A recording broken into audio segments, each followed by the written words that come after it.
Senator, you had a chance to see some of today's testimony from Comey. I did see some of it. Unfortunately, I had some things intervene, so I didn't see it all. Yeah. I'm sure you saw the statement released last night, or the gist of the statement.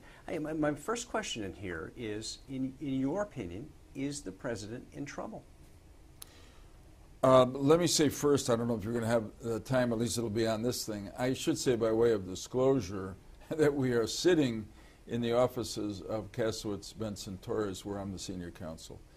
Mark Kasowitz has been retained by President Trump to be his personal lawyer in these matters. So you've got to allow for that. We understand. As I give my answer. So are you asking, is the president in trouble? I'm asking, and I understand your role here. Yeah. In the eyes of a man who has walked many of these paths for a long time, in your opinion, is President Trump in trouble? Yeah. So this whole question of the Russian-U.S. Trump relationship and whether there was one and who did what about it clearly has been hanging over the Trump administration and making it hard for the president and even Congress to focus in on the kinds of things that I think people out there are worried about: the economy, infrastructure, healthcare reform, etc. So it's a problem. Now, is the president in any legal trouble? Right today, I'd say no. But these ongoing investigations are a political problem. I thought the one part that I did see in today's testimony by Director Comey was where he, in some sense, he may have been, although he didn't use the term, alleging that the president was involved in an obstruction of justice. Some people might have concluded that. When they asked him that, he said that's a determination to be made by the special prosecutor or counsel, Bob Mueller. And that's probably where some of the most important questions are going to be determined here. Okay. You are a high-powered lawyer, and I'm sitting surrounded by high-powered lawyers. Yeah. The President of the United States clears the room and takes Jim Comey over, and he says to him, I want to get this right, looks him in the eye and says, I hope you can let this go. Yeah. There's a big argument that says that is obstruction of justice. Yeah. What do you think? Well, I don't know. I mean, I think on the basis of that alone, it's hard to say, to reach a conclusion on a criminal basis. I mean, one of the senators, I did see this morning, Senator Risch, asked Comey, he said, did the president say, I order you to stop the Flynn investigation? I demand you stop the Flynn investigation? No. He said, I hope you stop the Flynn investigation. And then Senator Risch said, Mr. Comey, do you have any knowledge of any conviction of anybody for obstruction of justice who said, I hope you do something? And Comey said no. So, look, this is, I think looking back, I would say these are the kinds of conversations, assuming they occurred, because all we have now is one side of a two-person conversation. Director Comey says this is what happened. The president, in fact, has said no. I never asked him to stop the investigation of General Flynn. Okay. So someone's lying. Yeah. Well, I guess that's right. Well, two things. One, was there anything like the "I hope you'll let go" of the Flynn investigation? Then the second question really is, let's assume for a moment that that happened. Is that obstruction of justice? And I'd say, from what we know so far, that that's a hard case to make. Okay. But in the end, I want to say again, it's going to be Bob Mueller, the special prosecutor, who's going to really decide that question. Congress can't decide it. Congress may bring out facts that may lead you and me to reach conclusions, but Congress doesn't prosecute people. It's going to be the special prosecutor. Okay. So let me ask you about your relationship with these two men. Yeah. We just set the framework. One of them's not telling the truth. Right. James Comey. You know James Comey? Do you have a relationship with him? Did you work with him in Washington at all? Surprisingly, not at all. I mean, I've tried actually in the last 4 or 5 months to remember if I ever even saw him in a crowd and said hello. I can't even remember that. So You know, I know people who know him, but I don't know him personally. How about Donald Trump? So I've known Donald Trump a little bit. Probably met him 3 times before I became president.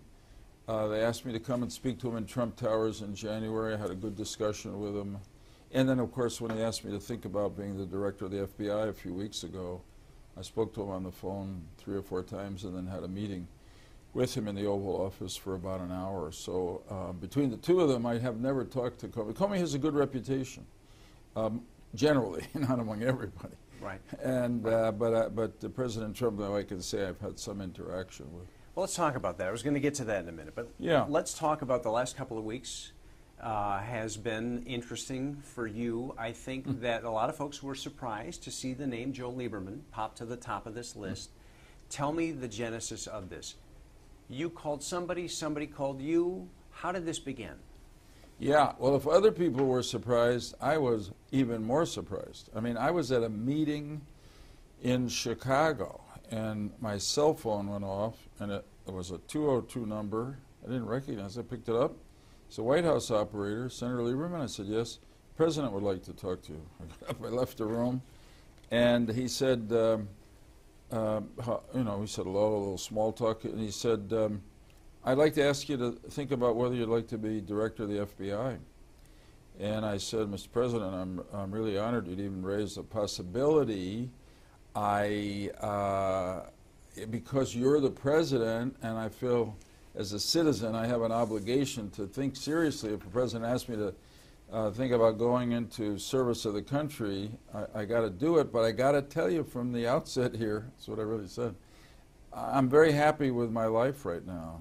I'm spending more time with my family. I'm busy with part-time law firm, public causes that I'm involved in.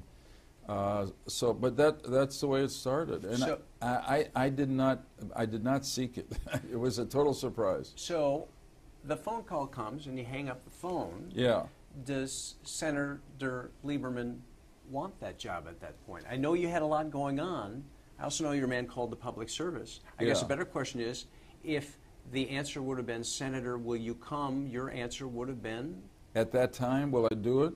Yeah. I couldn't have answered it. And I really struggled with it because I was being honest. I loved my years in public service. I was in elective office 40 years, thanks to the people of Connecticut. That's a long time. So it's in me, and I do feel a responsibility when you're called to serve your country. But this job and has a lot to it. Appealed to me a lot. I mean, the FBI, since 9/11, has totally changed. It's become the premier American domestic counterterrorism and intelligence program. Does a lot in cybercrime. Those are areas that I really spent a lot of time in the Senate. So that was the honor of working with the FBI personnel, great people, on those issues. It was very appealing to me, but leaving this life was something to really think about. And I'll be honest with you, my kids, most of them, were very negative. You know, Daddy, we're never going to see you again. Yeah. So I went down. He asked me to come to the White House the next day. I went. We had a good conversation.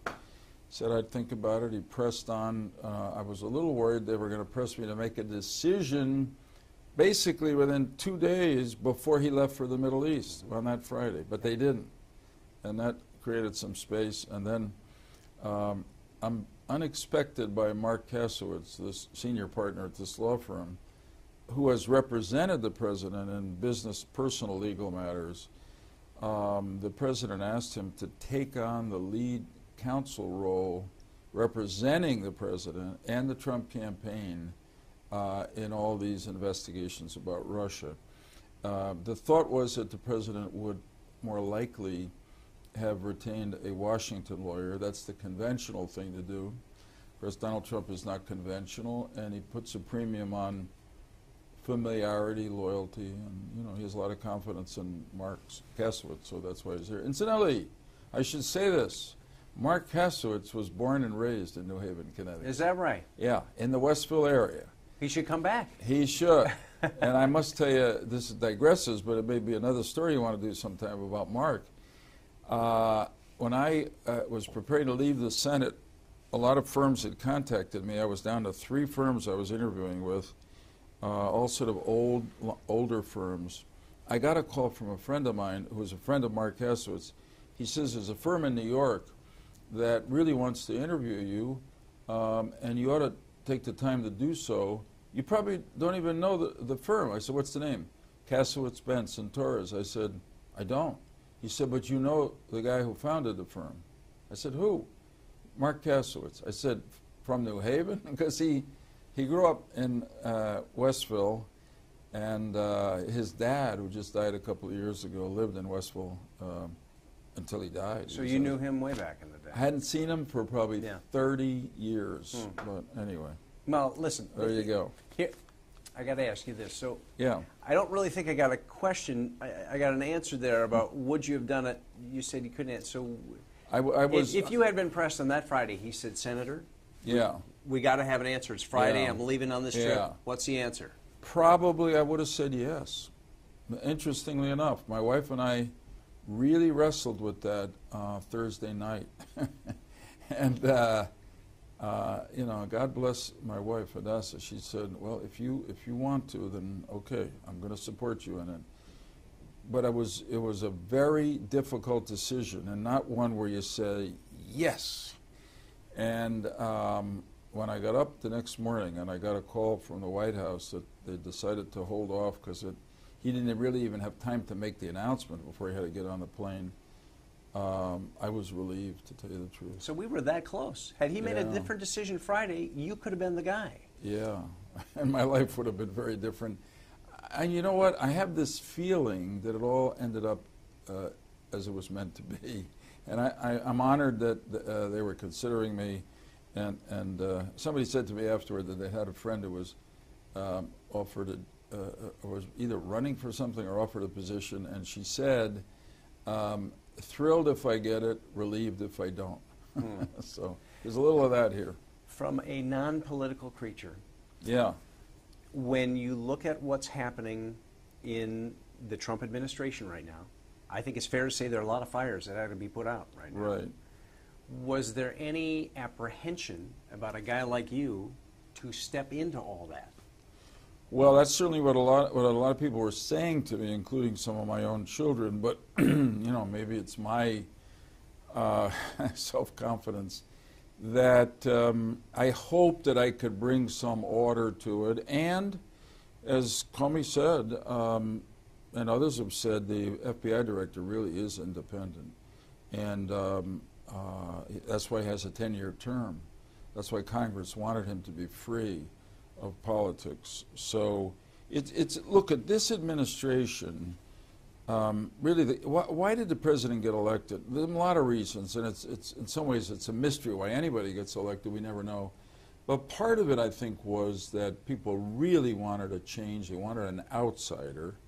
And the second part was that people saw Donald Trump as a successful, can-do businessman who could make the government work again to solve some of their problems. And so far, except for some executive orders, he hasn't been able to do any of that. So I think that the White House and Congress have to get back to doing the people's business. I understand the investigations are going to go on in Congress. I understand the administration has to respond to them. But there's a lot of people in the country who are not making the kind of money they used to make. There's a lot of people worried about their kids' future. There's a lot of people worried about the roads and bridges collapsing. The economic growth is weak. They've got to get together and make some progress. And I think actually that's the most significant threat to President Trump today. You are probably one of the most qualified guys to ask this question to, having floated around in that air for a long time. How do you think Donald Trump is doing as president? Well, it's mixed. I mean, in some sense, you really do have to pull back and look at it. And, I agree with him on some things. A lot of this is personal. So as I just said, I don't think he's doing well on the kinds of change that the country needs that can only come through bipartisan legislative accomplishments. I'm talking about tax reform, infrastructure investment, health care reform, etc. On some other things, like parts of his foreign policy, I think he's really reasserted America in the world, and I particularly like what he did in the Middle East. I think he's back to working with our natural allies, the Arabs and the Israelis, and making clear that our big enemy there is Iran. So that's been a step forward. Look, on other things... What about the travel ban? What do you think about that? Well, I disagreed with the travel ban. I think it feels, even though I know it's temporary, it feels to be, it is, on the face of it, too broad. I think what you really want, and what's consistent with American values, is a system that can figure out how to stop the person who wants to come in here and do us harm, and not stop everybody from a particular country from coming in. And of course, the other one I strongly disagree with is the president's decision to withdraw from the Paris climate change agreement. I think that was a real step backward. Right. There are a lot of comparisons being made to what we're seeing now in the early days of Watergate. Can you, and I understand your position here in the firm, in the senator's crystal ball, how do you see this thing playing out? Is this much ado about nothing? Is this going to lead to impeachment? What's your best guess at the moment? It's really hard to say what's going to happen. I mean, I don't think this is like Watergate, at least based on what we know today. We have Director Comey's allegations, and I think to me the most serious is that the president said he hoped he would stop the investigation of General Flynn. Can you make that into a basis for impeachment? I suppose some people could. I think it's a harder case than the kind of direct involvement, proof of involvement in crimes that surrounded President Nixon at the time of the impeachment. So we'll see. But I mean, I think the most important thing for the country is for the president not to be fixed on these Russia investigations, congressional or otherwise, and for Congress to prove that it can investigate, but it can also legislate at the same time, because that's what the people want. Do you miss being in the arena? Every now and then, but I don't miss it very often. And you don't miss us either, No, right? it's okay. I do miss the media. And when I get up in the morning and I read something or watch something on TV and I say, geez, I wish I was down there today. I call McCain and we go out to the floor and put in legislation or something, or Susan Collins or whatever. And but it passes quickly. Right. Right. So I had my time, and I was really lucky. I mean, 40 years in elective office, 16 in Connecticut, 24 in the U.S. Senate. Yeah. I was blessed. Yeah. What am I forgetting about all of this that I should be asking you? Any point that you're not making here you want to make? About the question of where we are politically right now, yeah, with the Trump administration. Well, okay, well, so, I mean, look, it says the obvious to everybody that American politics in Washington has been growing more and more divided and divisive, based on party, based on ideology. And I can tell you, the last 2 years of my 24 were the least productive for me and the whole Congress. People don't work together anymore. People don't work across party lines. People don't want to negotiate and compromise, which is the only way you get anything done. And I don't mean compromise of principle. You got to be willing to accept 50%, 60% of what you want, as opposed to getting 0%. And it means that a lot of problems in the country are not being solved, and a lot of opportunities are not being seized. I mean, we remain the greatest country in the world, but we don't have the greatest government in the world anymore, and that has to be fixed. Okay. Listen, we appreciate your time. Do you have some, Vanessa may have a couple, do you have time to answer a couple social media questions? Yeah, sure. You can, yeah, okay, great. We got one about your time in Connecticut. What do you think was your biggest contribution to Connecticut governance? Wow. Well, so I'm proud of the time I spent as Attorney General, and I think I had the opportunity. I was the first full-time Attorney General, and I had the opportunity to really build up the AG's office as an advocate for the public on consumer protection, environmental protection, human rights, things of that kind. So, but in the Senate, if you ask me what some of my greatest moments in terms of the state were, it's hard to match the exuberance that we all felt on the day that it was announced that we had turned around the initial recommendation to close the submarine base in New London Groton. I mean, which would have been devastating for our state. And we were there too. We worked across party lines, all of us in Connecticut, to get that done.